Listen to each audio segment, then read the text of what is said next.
Bit of fun. Well done, Richard. Awesome effort. Thank you. Have you come down yet? Not quite. Yeah, it was an emotional, heavy week, let's say, or like an heavy 3 weeks while we was out in Japan. So for us to, yeah, we finished really Amazing. high with films. So yeah, it was good. It was. I mean, the event it was just looked amazing. So tell me when you went, So we went on the 20th of August. which is We okay, went, 3 weeks ago, right? 3 weeks, yeah. yeah. So then Okay. we went into there and we flew into a university called Kyo. Okay. Taekwondo was there, archery and judo. They literally just cancelled everything in this university complex just for Team GB. Yeah. So then we had a floor and his own elevator and his own catering. And then we just walked up this road, which was about 100 meters, and they had this, I don't know, 25 court hall for us. So they put two mats and a wheelchair court in the corner, and then taekwondo's in the other end, and yeah, you just got use of it. They had a full brand spanking new gym, so we could just basically get over jet lag and knock some dust off, and then carry on our last bits of prep before heading into the village. We went into village 4 days, I think it was.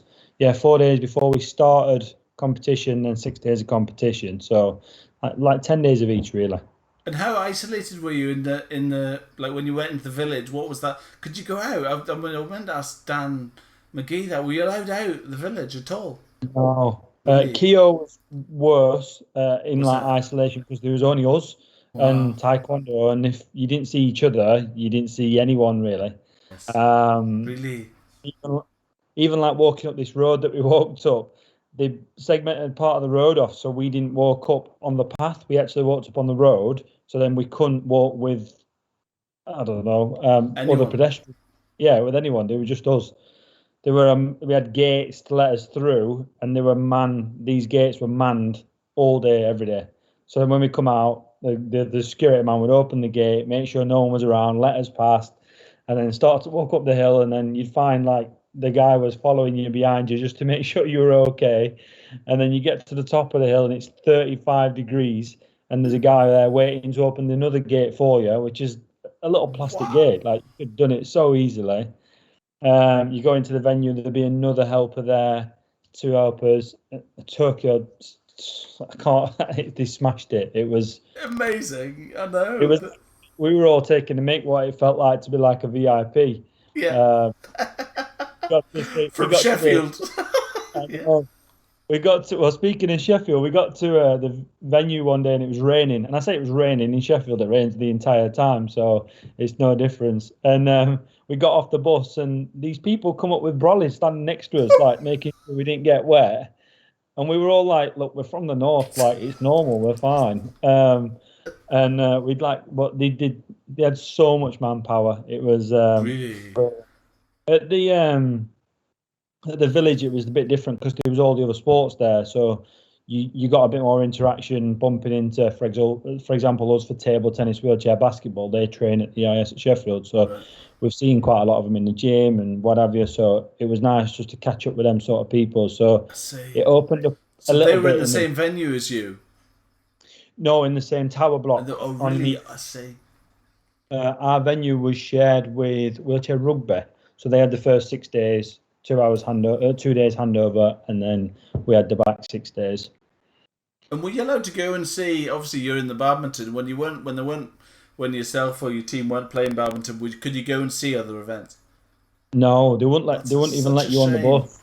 Yeah, they really like knuckled down on the old COVID thing and just made sure that basically if there was no way it could spread. See, Our own I thought team, if you're in the village, you'd be in the village, and that was it. I thought that was a bubble, right? And you could get. That's what I thought. I thought, maybe you'd get to go and see basketball, see whatever, all of because the people you train with, right, from the UK, is even. even in the village, when you go to the food hall, bear in mind the food hall's the size of an Asda. It's absolutely ridiculous. Is it? It takes you like a good 5 minutes to walk around it, and there's two floors of it, and then it's a bit of a pain in the bum on the first day, to be honest, because it's a while and you're hungry. But Yeah. when you know where you want to go on the second day, it was okay. But Wow. even there, you had to put a plastic glove on to get your tray, and then they then served you your food, so you wasn't really touching anything that wasn't yours. Everything was on paper, so then all that got chucked, and yeah, it was even in the village. You had to wear a mask all the time. It was 36 degrees outside. It's absolute baking, and you have to have your mask on no And matter what. what was the like? Was that? I guess there must have been track and trace with phones and all that. Was there? Yeah, so we had an app like Track and Trace. We did a COVID test every morning. That had to be in for Really? 8:30 every morning for everyone. And then you had to do like a like a welfare check app that you had to say Yes. I was okay, I felt okay, my Yes. temperature was Yes. okay, for example. Yes. Everybody had to do that. And obviously the Japanese are mad on the technology. I would imagine there's a lot of technology all over the place for Yeah, thermal well, screening, all that stuff, right? yeah, in the village they had, yeah, the COVID side of it was as good as it could have been. Yeah. But like tech wise, there was buses going around the village which didn't have it were automotive. They didn't have a person driving it. They just went round all by their own. So you could, Wow. yeah, they were very scared of hitting anything, which is fair enough. And Yeah. when you've got athletes that can't see and things like that, it became a bit trickier, I think, for para as it did for everybody. But yeah, Yeah. Amazing. Let's get on to. I would like to talk, if it's okay. I would like to ask you some questions about your badminton. yeah, of course. So I would like to know, first of all, when you started and why you started, and yeah, that was it. Did you have family? At what age did you first start? Do you remember? I was about 12. My dad used to play, snapped his Achilles a couple of times, which put a quite swift end to that. What serious play, or a club player, or a? Just a club player. He could obviously can hold a racket, but nothing too serious. I used to play football. I used to play in the net. I got all right. Went to a few academy type standard, and to get me agility up, my dad said, "Well, why don't you play badminton and like just try it out?" Yeah, And I'm quite I'm quite a selfish person. In a football team, there's 11 of us, and I didn't like people letting me down. yeah, I got badminton, I got on my own, and I yeah, quite liked it. It was me, and it was my problems, and yeah, yeah. yeah. So yeah, it was about 12ish. I love sport, swimming, roller hockey, you name it. I'll play anything. Always loved it. Even to this day, I'll always try and turn my hand to any sort of sport, really. And yeah, I'll watch anything near enough as well. Yeah. I feel the same. I've got a career job, and and then when you were obviously you've started at 12 and you've played up, and did you go to club and that kind of thing? Did you get coaching as well? That's a question. Yeah, so I started with coaching. I was lucky enough that Mike Adams and a couple of others were around my area at the time. So I ended up getting quite good coaching quite soon, which was lucky for me. Um, I was never the gifted technical person, and obviously there's no one's going to tell you that anyway. But I just knew how to work quite hard, and I got my head down and got into a couple of When you say sessions. work And quite hard, you're talking about the physical side. You're into the fitness of it. Did you? yeah, I just do anything anybody told me to do with sport. I was quite happy to listen and quite happy just to apply quite quickly. Yeah. Um, which even if that was physical, like run, then that's fine. I'll run or do a multi or whatever it be. Yeah, I got quite good quite quickly just because I didn't really know the answer. I didn't really know the answer. No, really, I just cracked on. I was lucky enough that I had a lot of people that looked after me at each stage. I met Andy Ellis quite young and Marcus and yeah, so I had good role models in my area. You can't really go too far wrong when you're bashing a shuttle with them With a couple of days a week. with these guys. And how many Yeah. times a week would you play? Do you remember? When I was that young, it was just a couple. I quit football and soon after, which in hindsight was probably a bad decision to make. But anyway, Really? um, Do you think so? Is that one of your dreams? Is that one of your things that God, I wish I'd be? Did you? I can't remember. Only thing I remember is I had I got to academy football level and I had my Sunday league football level and I played badminton and I wasn't very good at it at the time and I just said to me that play badminton and he went all right you crack on so that was that. I guess on the commercial side, everybody thinks about the commercial side, don't they? You think of football, and that's where the big money is, don't you? You know, big house, footballers' wives, all that stuff, and I guess it's easy to have the trappings of that, and so what? And I guess when you said you took up badminton, so what did you think of? What did you think of? I guess school age, leaving school age, kind of thing. What did you? You know, the career guidance people, they say, okay, what are you going to do when you leave? And you say, well, I'm going to be a badminton player. Or what does that? How does that work out? What was that like? Honestly, I never had any intention of going full time at badminton. I had, like I said, I had Marcus and Chris Adcock just in the year above me, and I knew where I sat with regards to them too, and I was open to the fact that that was a big hill to climb. And yeah, I was quite happy to. I finished my under 19 year at Europeans, and I managed to play Commonwealth Juniors and World Juniors, and I had a good time Nice, at it. Like I nice, yeah. enjoyed And as myself. you say, when you're bashing with those two, you're going to be good, right? Yeah, always. Yeah, like I got a lot of good friends and in badminton. I still have them now, and but then when it got to 19, and I was like looking at my career path and Yeah, what I that's. want, What what I age want did you leave school? Sorry, Richard. I left at 16 and went to college, To do and what? then that took me. So I did maths, PE, business. Really? Um, So it wasn't did the sport at all. I did PE.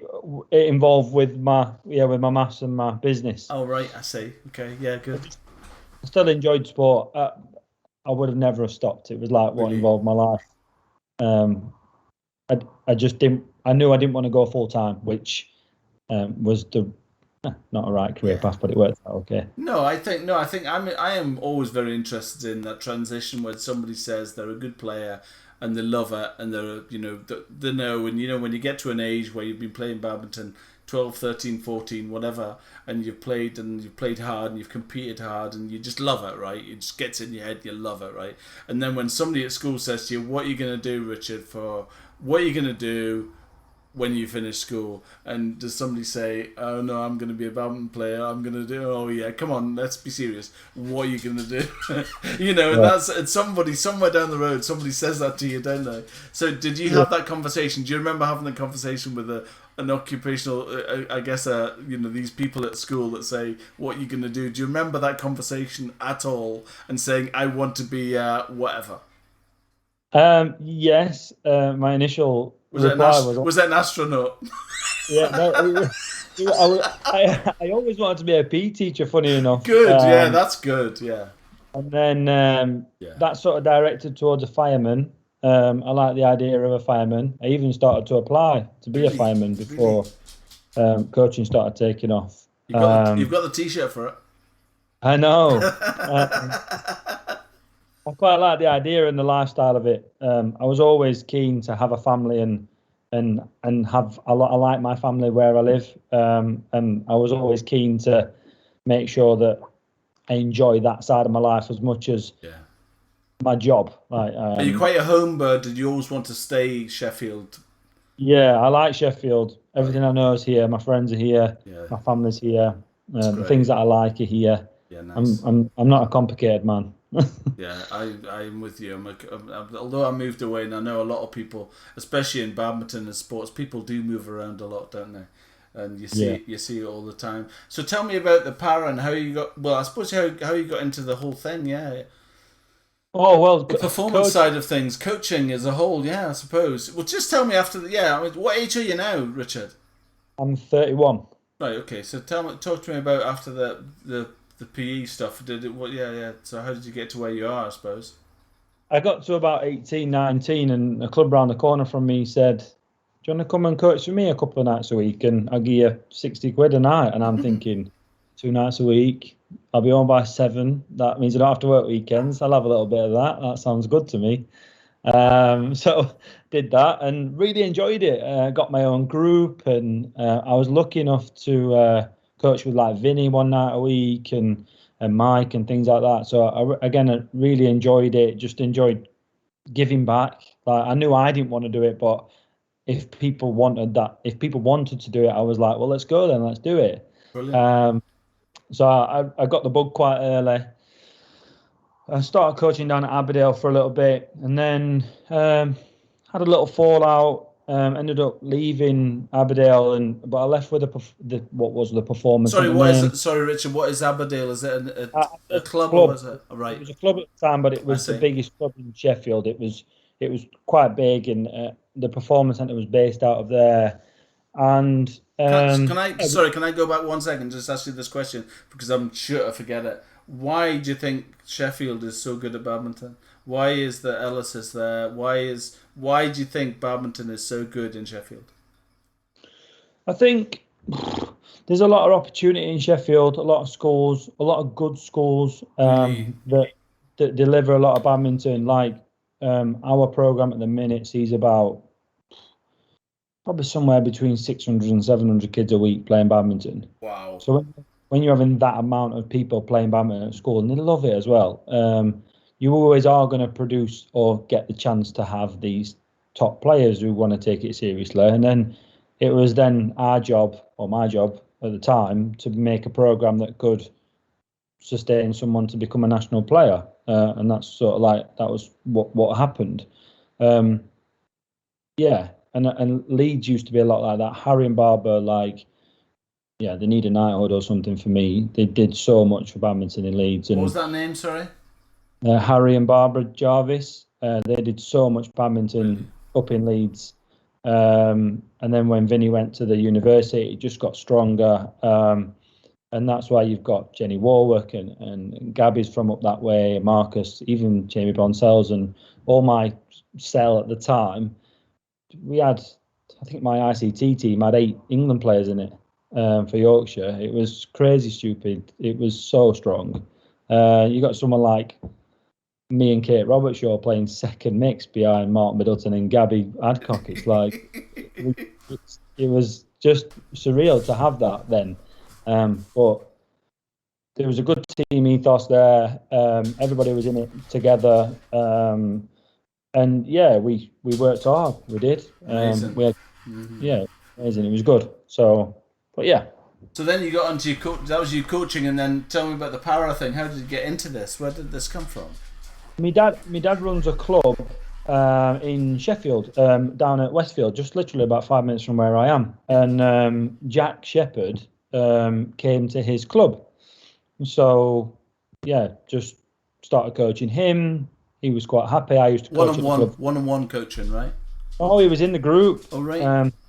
Yeah, and really keen kid from the off, loves badminton, breathes badminton. That's all he loves it, and he's like that now, even though he's 24 and world champion. But anyway, he loves it, and I didn't have much involvement. And then he had to get his leg snapped, so guys with achondroplasia, their tib grows quicker than their fib, so it actually bows their legs out, if that makes sense. Yes. So they have to break their legs at a younger age and reset them to stop them going so bowed leg.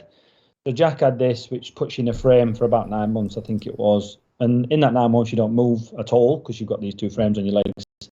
And Jack came back a little bit heavier, and it quite upset him, to be fair, from what I remember. And he just said, "I'm not happy, Rach." And I says, "Well, let's do it." And this is where me and Jack really first connected. I says, "Well, I'll come after training. I'll run with you, and we'll do some times, and we'll bring the time down." And we only did like short sprints, or we'd do like 50 laps of the hall or whatever it was, and I'd do it with him. And over the weeks, it got quicker and quicker, and he lost all that weight that he put on. But then I got closer with Jack. His dad, Tim, he's the head of the Dwarf Association.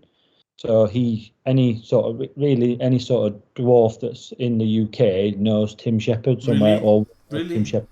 Yeah, really, the program that he sets up is brilliant to bring these disabled people together. Yes. There's a dwarf that's at my daughter's nursery who's only 3, and they know him. So he's got a good reach. He has. So anyway, Badminton England put a post up to say, head of Para Badminton England. I think the budget was not much, like let's say about 4 camps a year. I didn't even know, and Rich said, "Why don't you apply for it?" Tim said, "Why don't you apply for it?" So I says, I was a bit like, "Tim, I know I coach Jack and he's got dwarfers, and That's but it. everybody, I've got no idea." And he went, you'll be all right. You'll wing it. So I was like, all right. So I went for the job, and Steve Willis from down in Hertfordshire used to coach rookie, and it ended up me and him, and lucky enough I got the job. So I said, "Do you mind who was the other one?" He said, "Steve." I said, I said, "Do you mind if you give me his number?" So I said, "Steve, would you like to be my number two? Because I know nothing about wheelchairs and I could do as much info as possible." Yes. So yeah, we had 3 or 4 camps a year.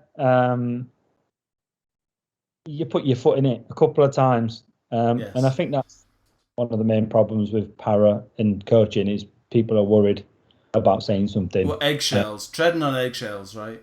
Yeah, and it's just the embarrassment of when it happens and not taking it personally, and they definitely don't. It's Really? me, us, Yeah, yeah. yeah. I So, think it's a natural thing. I mean, I don't. I've had little experience of para badminton, but there was in my local club. There's a chap, Dave, who's kind of in his 40s. There was an exceptional wheelchair player that came to a regular club and kind of held his own in a regular club. I have to say, he was quite tall. He's quite tall, kind of stature, big shoulders, long reach, amazing clear, amazing smash. But you have that kind of, you do. It's difficult. It's a difficult thing to play against a wheelchair badminton player in a club, right? I mean, he was coming and with 30 or 40 people, and he would hold his own in the game, and he played doubles with you and all that stuff, and it was fantastic. But it's definitely it's a challenge, and I do.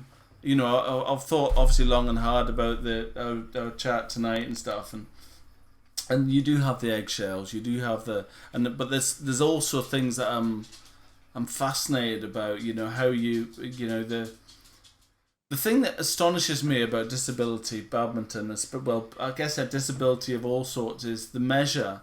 That there could be somebody with, it's such a specific thing, a disability, that a specific thing to an individual person. And I look at Dan, who's obviously got an issue with his left arm, and does he compete with somebody does he need to compete with somebody with disability in his left arm? And how does it work? How does it, what I mean? And a wheelchair player against a wheelchair player, that's, they've got no access to the legs, so they're both playing the same, they've got the same shoulder strength and everything else. But disabilities are so different for different people. Do you know what I mean by that? Yeah, so on that one, he's like, Dan's got cerebral palsy, obviously left hand, left leg. So right. he really Sorry. He's got a bit of a limp, and the power and strength that he has to his left leg. I have to say, you don't see that. I don't see that in his leg at all. I'm watching video. Well, actually, I haven't seen that. Yeah. He's less disabled on a badminton court than he is day to day. Like, he moves so well up and down a badminton court now. Yeah. I swear to God, I didn't know. Well, it's nice. It's easy to miss, to be fair, on a badminton court. But like the competition for Dan, you don't have to be disabled to be able to play Dan. Like, so he was playing Callum Hemming, Stephen Stallwood. He was down in Milton Keynes playing Lauren Smith the couple of weeks before they went away. Any sort of, it's the same as the able-bodied side in that they all come in all different shapes and sizes, which have different attributes and not so different attributes. And having all that mixture for Dan is what's made him as good as what he is. He plays me a lot. He plays Martin Drabble a lot, Farmer a lot, Boxy a lot. And because Farmer's 6'5" and it's like a rocket, and Drabs has got lots of skill, and Boxy's doesn't play as much, so you get a bit, and you get all this mixture, and Danny has to manage through all of them, and it works out really well for him. And Rookie's the same. So I play in a wheelchair to help Rookie because there's not that many people in Europe of his standard. Yes. So then I said, well, I better learn. So I got myself a chair. Did you? Yeah. So got myself my own chair and started to train and understand the game, because I was sat at the back of the court and I didn't understand what it felt like to be in that position. That's what I would do. So I thought, well, I need to learn that before I can give actual advice to Rookie. So yeah, I got to a standard where me and him was really close, actually, and he's top 5, top 6 in the world, and but then I'm bigger, I'm quite strong upper body. He's about half a foot shorter than me standing, So then he's smaller, so he needs a smaller chair, smaller wheels, but that makes him really agile, where I'm more longer spade, and yeah, it changes everything. It's the same as my motor compared to Axelton, should we And say. do you So do you have any of your other player friends played it? Used the chair? Tried the chair? So Boxy, who's obviously my the national coach up at Sheffield, and James Farmer, Yeah. Boxy pushes the chair like it's made out of glass, and he'll tell you that. Really? Just says, I can't do it, Rich. I can't. I And know it's a night. uh, I am totally with you. I would want. I'm dying to try it. I would. it, Yeah, it's amazing abilities. Yeah, it's wow. Farmer's very good in a chair. He's got very strong in it, and he understands it, and he can even play a couple of styles now. He didn't have the rookie pushes the chair so much better than James did, for Farmer did. But then Farmer had the tactical awareness to go, all right, I can't get out of the corner, I'm just going to put loads of height on it and get back, which made the game quite slow. But Yes. then he taught himself to be like, well, all right, I'm going to push this chair in this way or that way to make sure I can go more aggressive on my clears and bid this on my drop. And he does this on his smash. And yeah, he's actually quite dangerous in a chair now, to be fair. Wow. Yeah, it's It's not good for your hands, because our hands are so soft, and then you go in a chair, and even with gloves on, 3 sets, and you're going to blister up sooner rather than later. Really? Your hand, if you ever meet someone like Rookie and you shake hands, it's like they've got sandpaper for hands. Really? Yeah. So Say yeah. or something like you look at it, even just the chair, Rookie's chair, the thousands of pounds, the tires are more than the ones on your car off of them, and it's so specific to certain people, but it's designed to do a job, and same as like a racing bike to a degree. So then, yeah, like our badminton, people's feet are always a bit hard skinned because we're on them all the time. Well, True. imagine playing badminton with your hands. They're going to get pretty rough. Absolutely. And how do you? So you're obviously quite a performance kind of coach. You're obviously quite a physical kind of a performance coach, and you obviously believe in the physical and pushing people. Do you push quite hard as a coach? Yeah, No matter what the disability. So somebody in a wheelchair, you push them hard on their arms and shoulders in a gym environment. What do you do with that? yeah. I'm lucky enough to have got S&C based at the program, so we have good Sorry, what's discussions. that, Richard? What's S&C? What's that? We have a full-time strength and well, not Oh, full-time. We cool. have a strength and conditioning coach based in Sheffield that Brilliant. knows. Yeah, so I've got that, and we've got a full-time physio and a nutritionist, and we've got all the support that we need, to be Wow. honest. So between the sports science staff and myself and the other coaches, we come up with an idea of what we want from certain players and why we need it. Some of it's just rehabby type stuff to make sure we don't get injured in certain muscle groups, but then the disabilities have different ways of obviously shoulders and stuff's very simple for Rookie to Yes. him, but then tendons in your elbows, we have to make sure they're really Yeah. strengthened because they get so much hammer. But then dwarfism, they're quite tight in their inners, so then that's always in their program just because of their disability. Where, for example, I don't have tight inners compared to the next person, but for a dwarf they generally do. So yeah, it's a lot trickier. Danny is a unbelievable minefield. I lose track when my physio and S&C start talking. Even I lose track of what they're going on about because it gets so technical. It's What amazing. That actually fascinates me. I think it's a real skill. I mean, you've got a real. I don't say challenge in a negative way, but challenge in a good way. I think Yeah, it's an amazingly fascinating subject, and every single disability, every single person that you meet will have a new challenge. And is there a lot of other disabled players that come through you? How many players do you see? Obviously, you've been involved with this team. How does it work generally day to day? Is there lots of other disabled players that come to you? Or we had a big squad. We had about a 20-man squad before we got into the Olympics. But then when we got funded to go to the games, we only had the UK sport would only fund players that could get on the podium. really, yeah. So then that 20-man squad turned into 4 quite quickly. And that 4 then got everything, and everybody else didn't. And not because anybody said anything bad or had bad It's money. ideas. It was It's money in how it. how funding works. Luckily enough, in the last last couple of months, Badminton England's helped and Sport England's helping now to get money for our pathway, which means that then now we have like what is an England program, a GB program, a futures program. So now all these are starting to build momentum, and we're trying to get. We don't know what they are yet. We're just trying to see how it works and how we can get it to work. And something simple as just making someone a priority. You've got a 14-year-old dwarf, for example. He's not going to be able to keep up with a 14-year-old counter. So if he's in Milton Keynes, he's not going to get counter training. He's not going to get good training because he's going to be too young. Where we need to tell him, well, actually, he's very good for his age. So you need to put him in a group to train with people of his standard, even though he's not as good as them, if that makes sense. Yes, totally. That's where someone like Jack has been lucky as a junior, because he came through my program in Sheffield. So then we said, well, he's with my elite lot. So there's like people who are top in England. His intentions is right and his training ethics is right. He just doesn't quite hit the shuttle as hard or as crisp as a junior does, or an older junior especially. But he needed to be in that group where his actual ability puts him in one of the bottom groups at the time. But then the people in that group then don't train like he wants to train. They don't work as hard as he wants to work and things like that. So something simple for us for a pathway is just trying to get him in the right places and give him the right groups. It's growing each.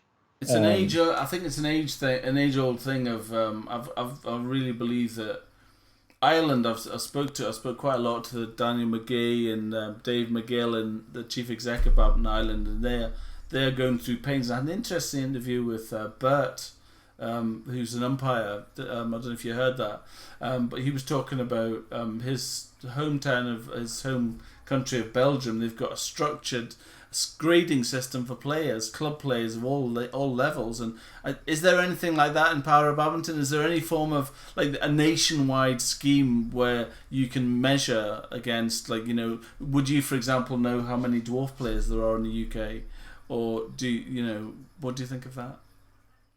We know most of the disabilities that play badminton, most of the disabled players that play badminton. The downside to it is that can we access the session? Because Para Badminton is probably never going to be big enough to be able to have its own program. We've got a good club program and a good junior program that we have in England anyway, so we should just tap into that. Again, going back to it, like the hard question is, if you've got a 14, 15-year-old dwarf, what tournament is he going to play? He can't play a bronze or a gold because he'll not have a ranking or a seeding, so he'll not be able to get into it. The higher he goes, he can't. Like even Jack and Christian are, like I said, the top 3-4 in the world between them, both of them. They play the top England under 14s and have a very good game. So that's their standard. The problem is they're 30 and 24, so you can't. So what are they supposed to play from a national perspective? Are they supposed to play a senior bronze and play someone who's 6'3" and hits it deep and they're 4'3", and that just doesn't work? So it's trying to find ways to rewrite that rule book is what's going to be the tricky part. Do you have camps? Do you have camps? We do. We started, like I said, the funding's only just started in this April. We've had. Is that for all of UK? So if there were Scottish people that wanted to come, for example, or Irish or Welsh people that wanted to come to a camp in Sheffield, could they? There's a GB and an England overlap. So some stuff's GB. We have a GB program that sits underneath the full-time program that's at Sheffield, but then there's an England program on the separate part to that, which is us, England, finding our coaches, as same as Scotland or Ireland or Wales do. So Scotland's actually development of Para Badminton is really good. They get a lot of players, and they've probably got a lot more players than England have. Lyndon Williams does that, I think, doesn't he? Yeah, massive. He does a great job, and he's been a good mentor for me as Lyndon. So good. Yeah, amazing. Good. Well, I think I've spent enough of you tonight. I'm sure I could ask you loads and loads and loads of questions, and I'm sure I'll have loads that might come back, so I'll probably come back to you, but I don't want to spend all of your night chatting away. But we've already been chatting for long enough, probably, for your get on with your night. You've got work tomorrow, I guess, but it's been... Oh no, I've got a week off. Have you? Oh, of course. How is the jet lag and all that stuff? Have you been alright with it? I was shocking. We went, well, obviously Coombs finished on just your high. So we were like, so then we had a few drinks that evening and it ended up turning into a few more. So then that was about 4 hours sleep. And then we travelled the day after. When was that? So what day are we on today? It's Wednesday day, yeah. So when did you come back? This was Sunday. Wow. Went out Sunday night. Nice. Well, in our house. Yeah. So, and then we flew back on Monday, but then we had bocce, wheelchair, basketball, there's a couple of sports on our flight. So you can imagine there was 130 wheelchairs or whatever they were on our. Whoa. You can imagine just going to Tenerife, like with the families, you get taken off on time is always an achievement. So we were 2 hours late actually leaving. We all had that much kit. We broke the weight limit that we had the paperwork for. So I suppose, like, you normally go on a flight to Tenerife, as you say, and the person in a wheelchair is getting wheeled along in the thing, and then they get rid of the seat, don't they? And they put that in the hold kind of thing. So if you've done that, multiply it. Yeah. Yeah, that's exactly the problem. And on top of that is that we went as an 8-man team. We had 42 bags. So, because we were away for 3 weeks, you've got a medical plinth, you've got a box of shuttles, you've got a box of multi-shuttles, you've got 2 medical bags, you've got, it was just an enormous pile of stuff. So he gets on the runway after 2 hours, and we sat on the runway, and he went, "Oh, I'm really sorry, but his paperwork doesn't check out because now we weigh too much. So we need to get all that verified." So it was, again, another 2 hours later before then we flew. And then we had like I said, 11 and a half, 12-hour flight into Heathrow. So, yeah, not ideal for Monday. So he gets into Heathrow Monday. That's Monday evening. So even with a 12-hour flight, because of the 8-hour time difference, it's only actually 4 hours out your day. Yeah. So but we're lucky when we got there. All the British Paralympic Association were there, sorted all those bags out. The media was quite heavy, to be fair. We ended up working Channel 4, BBC, whatever, were all there to pick us up and whatever. Yeah, the lads had some interviews, obviously, with them with their medals, and yeah. Look at that, yeah. There you go. That's the homecoming shirt. Look at that. And a blue one. I actually pinched out of a mannequin downstairs. They gave me an extra large, and it was too big.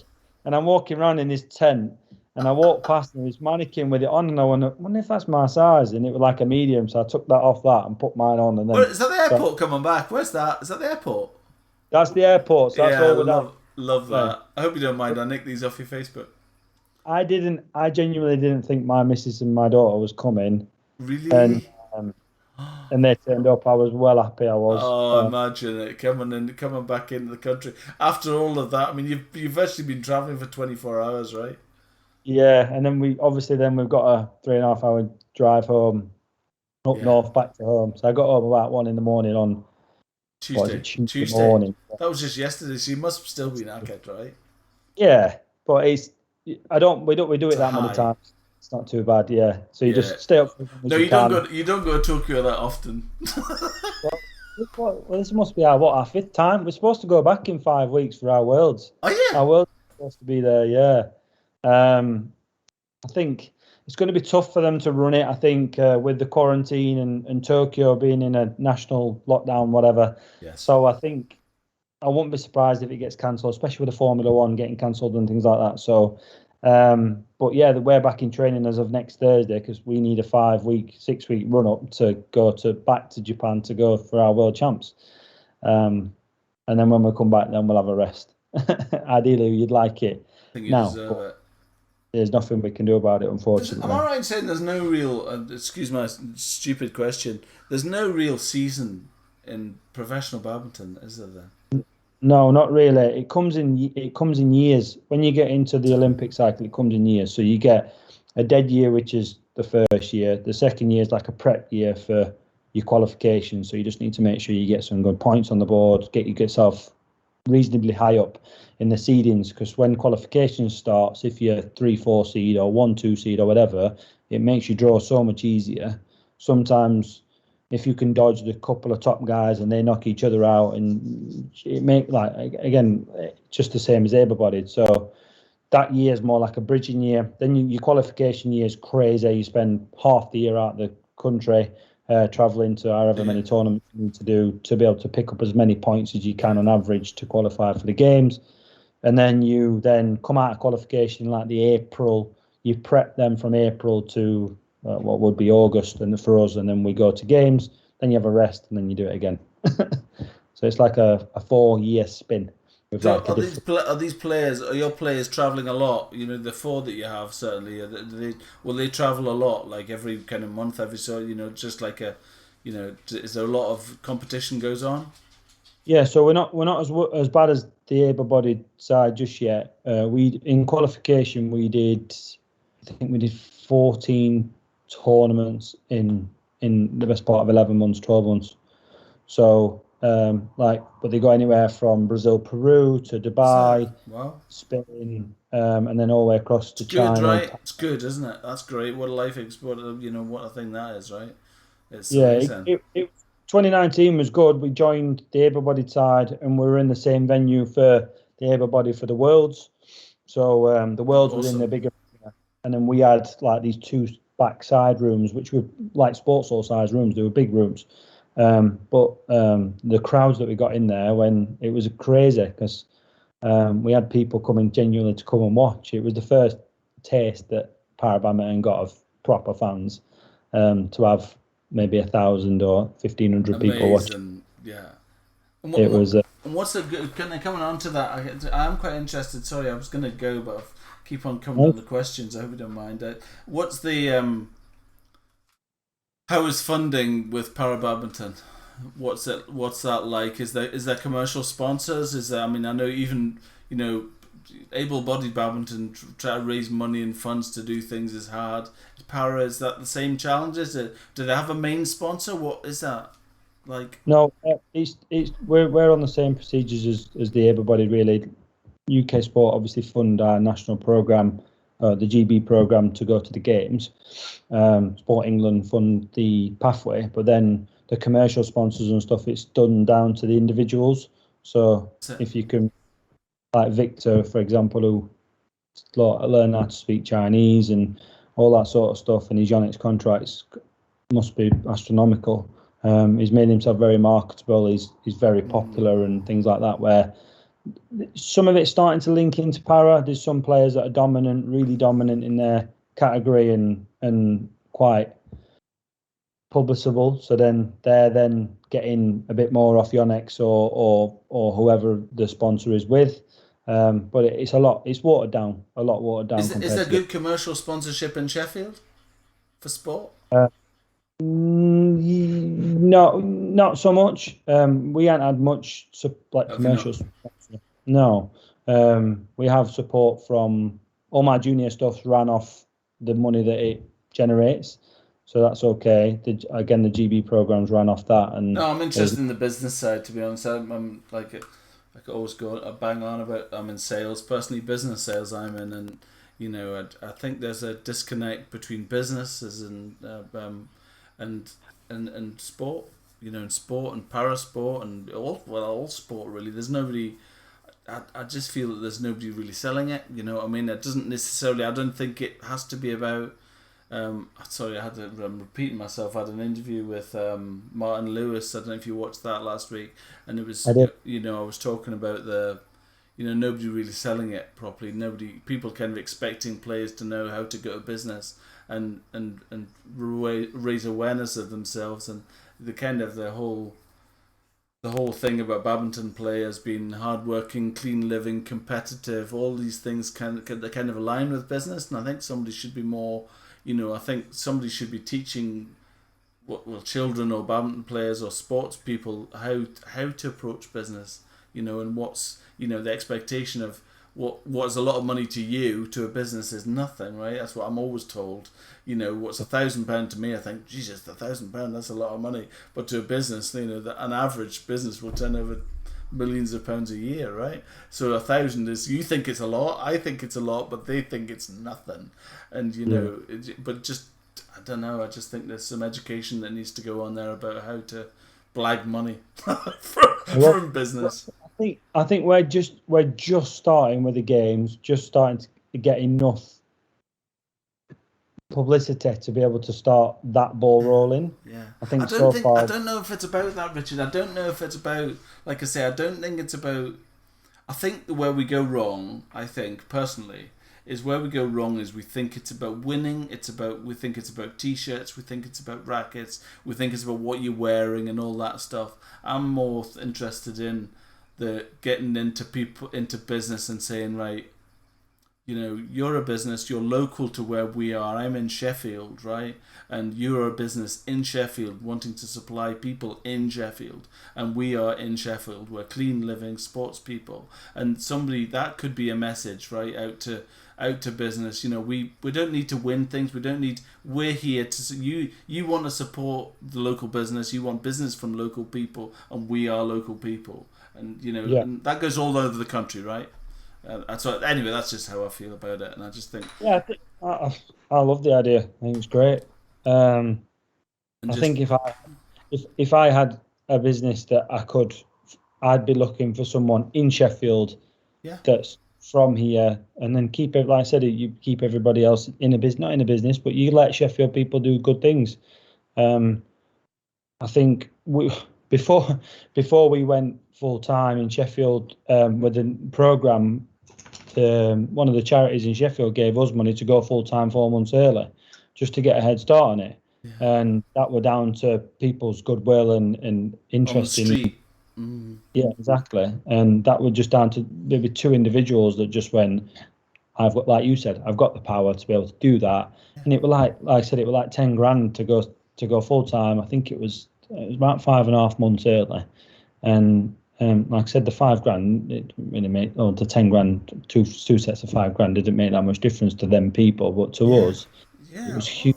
Absolutely. It's amazing, and I'm sorry, I hate always bang on about money, but I just think it's I think there's mileage there when people start looking at local people, local businesses. If people start, looking at where they live. Look at where they live, who the biggest employers are, look at how well people are doing, look at how much they depend on local supply and local, custom, and just say, you can be shown yourself as supporting, hard-working, clean-living people. Do you know, like Nick Ponting and Anders Foundation and people like that? No, I don't actually, no. The Anders Foundation is the same. Like, they gave me prize money, believe it or not, for the UK champs last year. Really, who?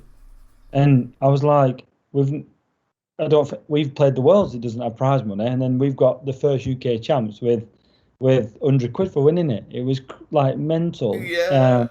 And that was Nick and the Anders Foundation's doing, and it was. Well, I genuinely couldn't believe it. I was like, that's genuinely like the best gesture I've ever had. But it just added that, like I said, it went. To them, I don't know how much. Nick will have to obviously have to answer that question, but it probably didn't mean that much to them. But to our thing, to have that there and to have that entity around our tournament was massive. It was huge, and he did it just because he can. Like I said, I don't think I particularly asked it from what I remember, and I didn't have to work that hard for it. They were quite giving of it, and it was. One of the best gestures we've had.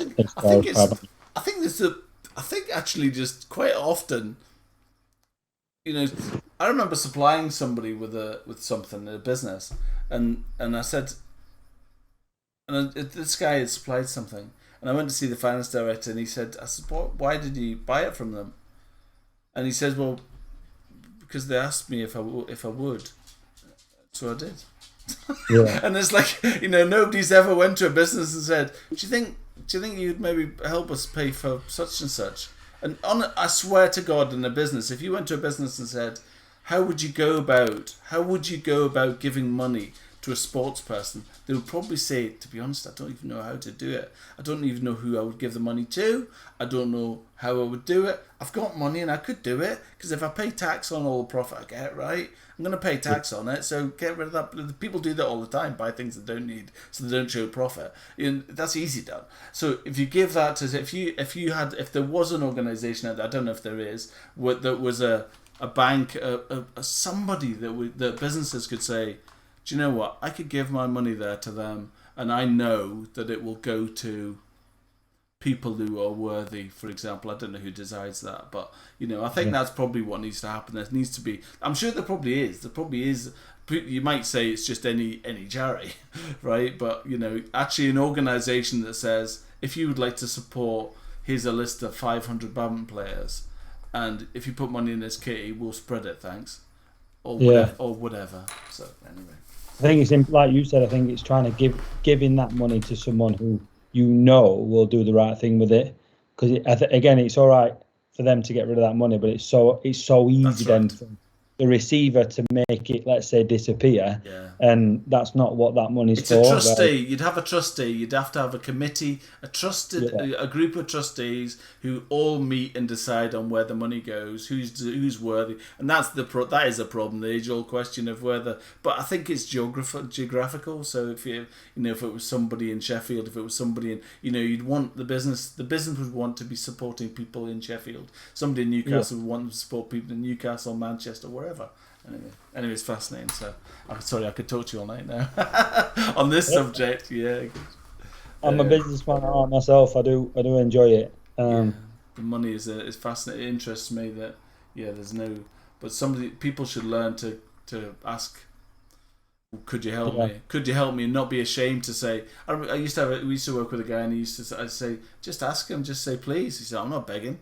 He said, I'm not begging for something. I said, but it's not begging, is it? You're just saying, please, would you help me? And well, I'm not embarrassed, and I wouldn't be doing that. And I think there's nothing wrong with that. If you were saying, I need such and such, could you help me? People want to help people. They're actually people I find are quite normally all right. If you went to somebody that's doing well and saying, oh, well, all right, then I would do that. There's a player local to me who's he was sponsored by a player in Scotland, sponsored by a local stonemasons. That's all you need, right? That's all you need. Well, we've got, on that, Coombs, when he first started with us, their APA, their athlete performance allowance, goes up depending on what tournament you win or what results. So if you get a world medal or an Olympic medal, you get a certain amount of money, and if you don't, you're down in the ground below, and so on. So unless you start to generate performances, I've heard of that. It's called APIs. Did you say it was APA, athlete performance allowance? Yes, I've heard of that. And so Coombs were doing 35 hour a week EIS training, and then doing another 26 hours a week at IKEA around the corner to try and make his money. Where someone like Isaac, he's just started at a full-time program, Isaac Dalgleish, and he's got a local pub from his way giving him X amount of pounds a month, and it means that he's not flush by any stretch of imagination. Yeah, absolutely right.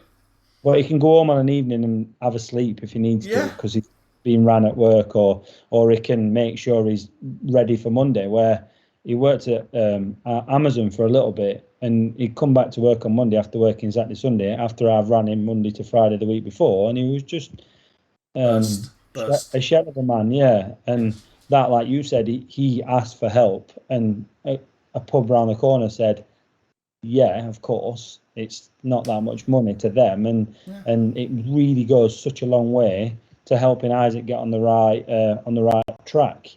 Where, like I said, watching Coombs do it all them years ago, it was a graft for him. It was a real graft for him to, end of a session, just get changed quickly into his IKEA gear and jump in a car and shoot down the road to go help there. It was, crazy. It's a big thing.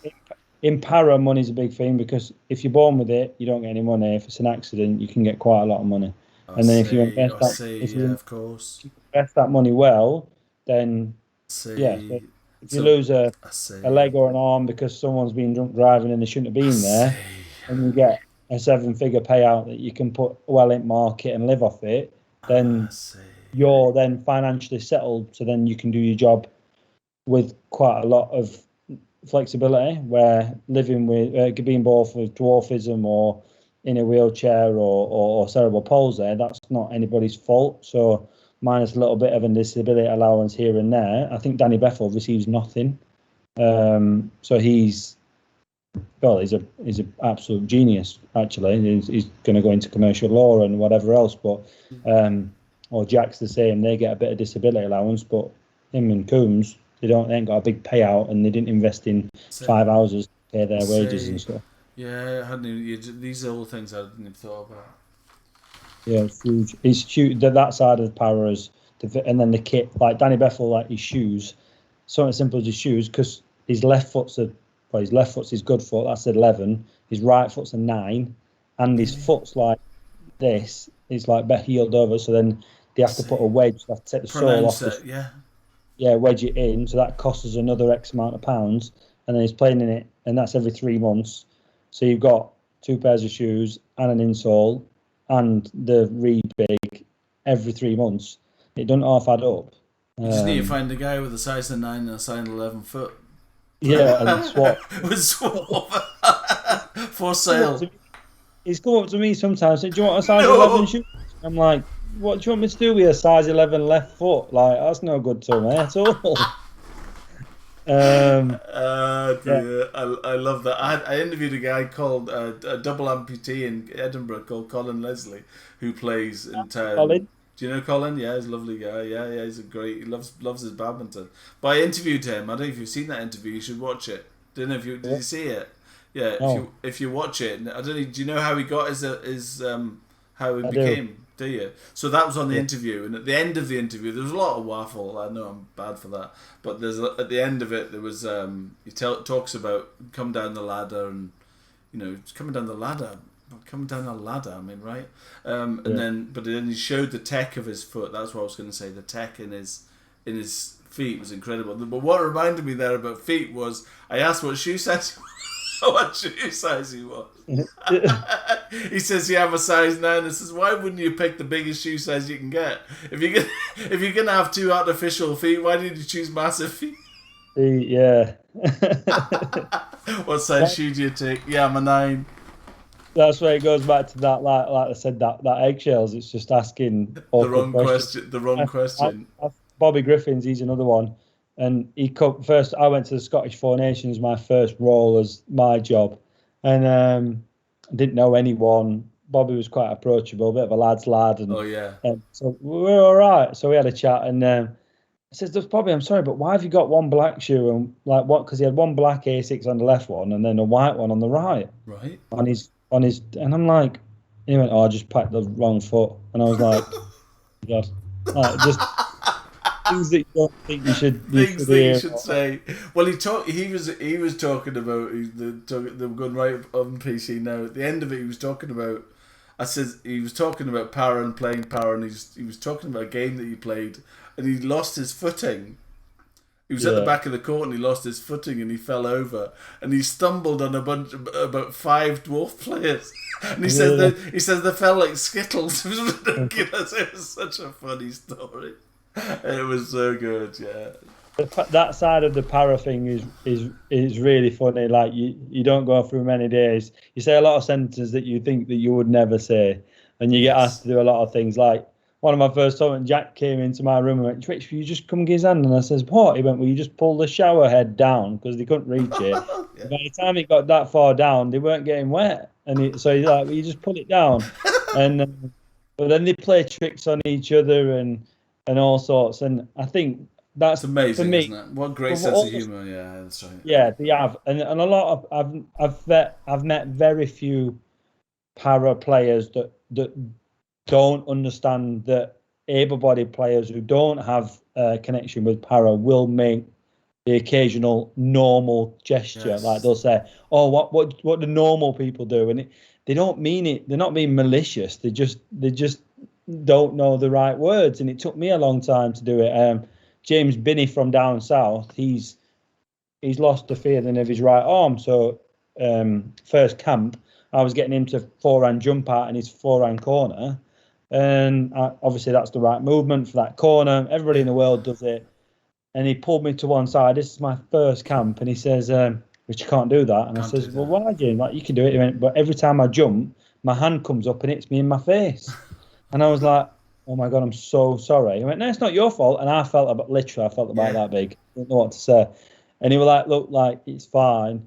But it's just things like that around, the coaching side of it. It's just, you've got to. He knew my heart was in the right place, even though I made a bit of a mess up. But he was quite funny about it. I It think reminded you'd never be. You can if you can't be honest, and you have to tread on eggshells. It's never going to work, right? You've got to be able to laugh about it, and they've had the life of it, right? I mean, they've had a whole life of it with kids, and they've had everything. There's nothing that you could say that they haven't heard before, if you know what I mean. They've heard it. They've heard it all. So it's all in your. I think for me anyway, it's all in my head. You know, all the thing, and you do have the thing that says, "Oh my God, they're amazing for a disabled person." What that's a terrible thing to say, right? You know, when somebody says, you know, do you know what I mean? But there's nothing worse than feeling like you're being condescending. I think that's the thing with me. I couldn't agree more. But then before I met Rookie in a chair and Bobby and Colin and people like that, if I lost my leg or ended up in a chair, I'd end up in a really bad place before meeting these people. Definitely. Where seeing them do what they do, if I lost my leg, I hope I never do, but if I did, I wouldn't change my life. I'd do exactly what I do. I've seen it done, and I'd still coach, I'd still do my job, I'd still take my daughter out, and I'd still ride a bike. I'd still do everything I need to do because all these people prove that it's possible. So then let's just do it. Where before meeting these people, it would have really knocked me for six. I think me being me, I'm really active and on it. Yeah, I think it'd be it's a big change in my perspective of disability anyway. Yeah, it's fantastic. Good. Let's now let you get on with your night. Well, the one question I always end with, which I would like to ask, so I drop my pencil there. The very last question is always, what is it do you think about badminton that is, what if I were to ask you of all the different sports that you have played and would played and why you chose badminton, what do you feel is different and special about badminton? Do you think? What do you like about it? I think it's a perfectionist. It's a physical golf for me. I love golf because it's a perfectionist sport. Like, you get it right, it's perfect, it's brilliant. There's no better feeling. And I feel like badminton's the same, but just a lot more physical. You play badminton sometimes, and everything comes off, and you make good contact, and it goes where you want it to go, and you do exactly what you want, and it all comes off, and that is heavily addictive. And I feel like when you have them moments, even though you might, like me anyway, I have them moments about once every 5 years, but I think having them moments just really, like I said, they're so infectious. Then that helps you train and work hard for the next ones. So yeah, definitely. I agree with that. And the people you meet, I always think everybody says that the people you meet all the way down the road, isn't it? People that love badminton love badminton. Do you know what I mean? I always say that people that love badminton, you know, you've always got something in common. People you go to bed lying. It's like golf. I think it is like golf. Like, I play golf and I go away, and if I've played a complete rubbish round of golf, if I've played one good shot, I will lie in bed at night and I'll think. And I don't know, as a golfer, here's a one for you. Do you ever go to bed, right, dreaming of every single shot you played in the whole round, or thinking about that? You know, some people count sheep. I count golf shots, literally. Right, I went off the tee, and then I had to chip on, then I putted and I missed the putt. That was stupid. Then the second drive was this. It knocks you to sleep. But the third hole I'm off. It's brilliant. It's the best ever. Anyway. I think it's yeah, I love it. Yeah, I like golf as well. I'm not very good, but I like it. We all play it up in Sheffield. Like I said, yeah, it's good for us because the difference between golf and badminton in the other perspective is badminton's really asked to be at its best. The person on the other side needs to be as good as you. Yes. If they're 20% better than you, they're taking pity, and you're just running around like a blue ass fly. Good. If it's the other way around, it's too easy for you. Where golf, you can play with anybody of any standard and have a good game. I think that's where it's a little bit more accessible, or to get that sweet spot, it's a little bit easier. But yeah, I've made it now. I am coming to Sheffield. I'm going to badminton and I'm playing golf. Oh my God, what a weekend! Get yourself down. The lads would love it. Bring your shoes in and have a hit, and we'll go play some golf in the afternoon. Be like the perfect couple of days. You just got to bank on the weather down. I am on that. No, I'm used to playing golf in the rain. I live in Scotland. I'm all right. Take care, Rich. Thanks very much. And awesome work for you and your team. You've done a brilliant job in Tokyo. You should be very proud of the lot of you. All right. Thank you. Take care, Rich. It's been great to meet you. Cheers, buddy. Take care. Cheers. Thanks.